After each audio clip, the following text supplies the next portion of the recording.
Eu acho que é a coisa que eu mais tenho falado na última semana, e muita gente me pergunta, tem tanta coisa acontecendo no mundo, por que você está falando tanto de Gaza?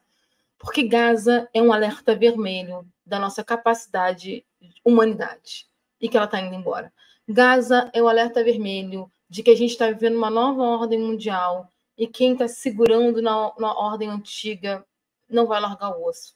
Gaza é o sinal vermelho de que a gente pode assistir um dos maiores genocídios dos últimos tempos ao vivo e pela internet e ninguém vai interferir.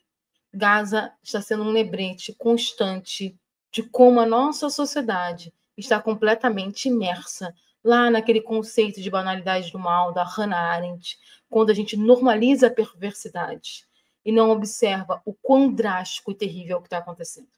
Ninguém está discutindo a questão do Hamas no sentido de que vai dizer que o Hamas está certo ou errado.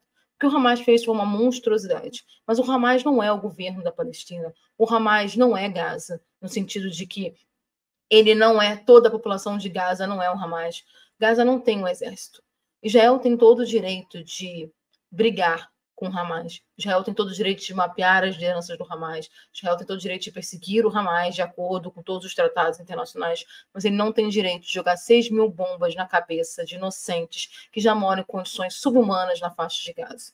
Ele não tem direito de cortar a água, ele não tem direito de cortar a luz, ele não tem direito de impedir a entrada de combustível para alimentar os geradores que alimentam os hospitais, ele não tem direito de cometer crime contra a humanidade. O que Israel está fazendo hoje na faixa de Gaza é um crime contra a humanidade. E se os judeus não acordarem, isso pode virar um combustível terrível para uma nova onda de antissemitismo no mundo. Do mesmo jeito que a gente está tendo uma enorme onda de islamofobia no mundo. O que Israel está fazendo é um processo de limpeza étnica. É isso que está fazendo. E hoje ainda teve a audácia, ontem, na verdade, porque já estourou esse prazo, inclusive, de simplesmente comunicar que as pessoas que moram no norte de Gaza teriam 24 horas para sair de Gaza. Sendo que tem uma questão que é muito importante que a gente tem que lembrar aqui. As pessoas estão vivendo sob bombardeio constante, não tem combustível, não tem organização, não tem luz.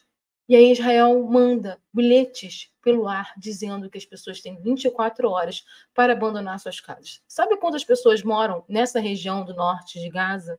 Mais de 1 milhão. Como 1 milhão de pessoas vão sair em 24 horas?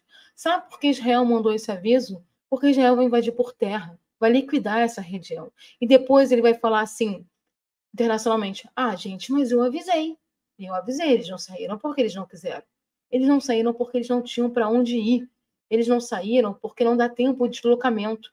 Inclusive, a escola brasileira, a escola católica que tem os brasileiros, está lá, nessa região onde Israel mandou esvaziar. E os brasileiros tentaram sair da escola hoje com ônibus, junto com Itamaraty e tudo, e tiveram que voltar para a escola, tamanho perigo na região. A gente está falando de uma situação extrema. Todo mundo sabe no mundo que o Netanyahu ele é extremista e ele é a favor da limpeza étnica, ele tem horror aos palestinos e ele acredita, sim, que os palestinos devam ser dizimados. E isso não é uma viagem, porque há 21 dias atrás ele fez isso aqui. Na Assembleia Geral, ele chegou na Assembleia Geral da ONU. Assembleia Geral da ONU, aquela que inclusive falei em vários vídeos de como Lula fez uma fala importantíssima, e ele fez exatamente essa fala aqui na Assembleia Geral da ONU. Ele mostrou um mapa, este mapa aqui, onde nesse mapa não constava aos territórios palestinos de Gaza e Cisjordânia. É como se fosse um mapa do novo Oriente Médio. E ele mostrou com todo orgulho isso há 21 dias. Se ele mostrou há 21 dias um mapa onde não há os territórios palestinos, não se iludam de achar que o comportamento do Netanyahu e de sua equipe tem relação efetiva com uma ideia de que não, eles estão com sangue nos olhos e não estão pensando. Não, eles estão utilizando a emocionalidade do povo judeu, a emocionalidade do mundo, a emocionalidade de todos nós para justificar o tão sonhado genocídio palestino e, consequentemente, a tão sonhada anexação dos territórios palestinos a Israel. E a gente sabe que boa parte dos israelenses não são a favor de Netanyahu, mas nesse momento eles estão extremamente vulneráveis e não vão ter cabeça para lutar contra esse pensamento. A partir de amanhã, provavelmente, Israel vai fazer uma incursão por terra em Gaza. Incursão por terra num território de 2 milhões de pessoas muito pequenos é uma carnificina. Todos os crimes de guerra já estão tipificados, até agora, inclusive.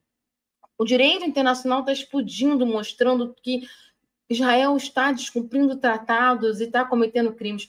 A ONU já deu um alerta a Israel e Israel se irritou com o alerta da ONU. Isso é importante lembrar. Eu vou, inclusive, mostrar aqui que foi durante a cúpula da ONU que teve todos os tipos de agressão entre, né, Israel e a ONU, porque Israel achou o cúmulo a ONU chamar a atenção para o fato de que estavam cometendo crimes contra a humanidade. E essa reportagem, inclusive, a Jamil é um dos caras mais incríveis em termos de jornalismo internacional. Israel e a cúpula da ONU trocaram acusações nesta terça-feira numa demonstração de tensão internacional. O organismo internacional fez um apelo para que o governo de Benjamin Netanyahu cumpra com as regras internacionais e não ataque civis, alentando que o cerco contra Gaza poderia constituir um crime de guerra. Já é um crime de guerra. Mas o governo israelense reagiu com dureza, insistindo que seus alvos jamais são civis. Como assim? Já foram 690 crianças, 1.900 palestinos. Faz a conta aí, gente. São 2 milhões de moradores em Gaza, 2 milhões de palestinos em Gaza, 1.905 dias. Se a gente parar para pensar essa quantidade de mortes por dia, não vai sobrar população em Gaza. Os dados divulgados pela ONU apontaram que a apuração de resposta de Israel já atingiu 5,3 mil prédios, gerou 187 mil deslocados e deixou 610 mil palestinos sem água potável, quase a metade da Palestina, de Gaza. O abastecimento de energia é suficiente para garantir luz por apenas 3 horas por dia em Gaza. A entidade ainda negocia a criação de um acordo humanitário. Criação de um acordo humanitário, desculpa, gente,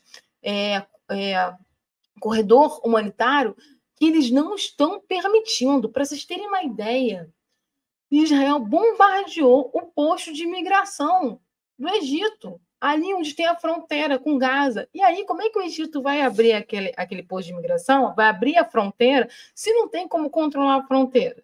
Aí continua. A crise diplomática começou quando o alto comissário da ONU para Direitos Humanos fez um apelo às potências para que tomem medidas para neutralizar a situação de barril de pólvora em Israel e Gaza. Para ele, a lei humanitária internacional e a lei internacional de direitos humanos devem ser respeitadas em todas as circunstâncias. Ele está certíssimo.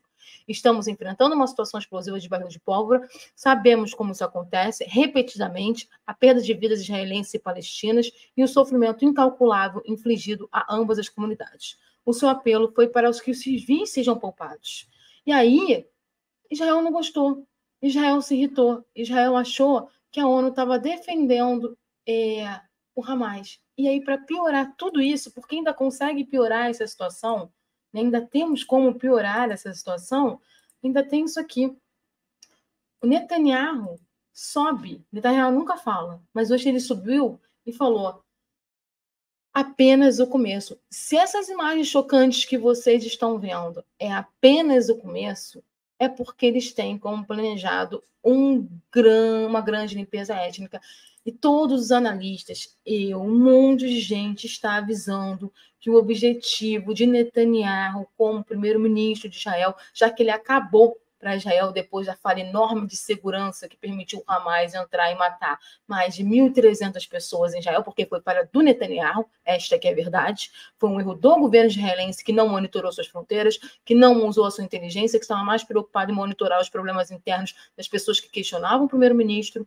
Então, o Netanyahu ele quer deixar o legado, e o legado é a limpeza étnica de Gaza. E está na hora de todo mundo acordar para isso, inclusive os judeus, porque as consequências podem ser muito fortes para quem não tem nada a ver com isso. Sem contar que o mundo árabe já está começando a ficar muito chocado com as imagens dos palestinos mortos, e isso pode levar a uma grande guerra na região, onde vai envolver outros atores políticos, outras questões, porque é sempre bom lembrar, o mundo mudou. No novo mundo multipolar, Os países que até então sempre foram massacrados não aceitam mais ser massacrados. E a gente pode ter uma guerra de enormes proporções. Além disso, Israel está abrindo várias frentes de guerra. E, historicamente, todo mundo sabe que não se abre várias frentes de guerra. Então está na hora do mundo acordar para o perigo que se chama Netanyahu. Esse é o nome do perigo. Netanyahu. Este homem deixou Israel completamente desprotegida e por isso o Hamas conseguiu entrar. E este homem vai fazer uma limpeza étnica em Gaza. É isso que a gente tem que ter muito claro.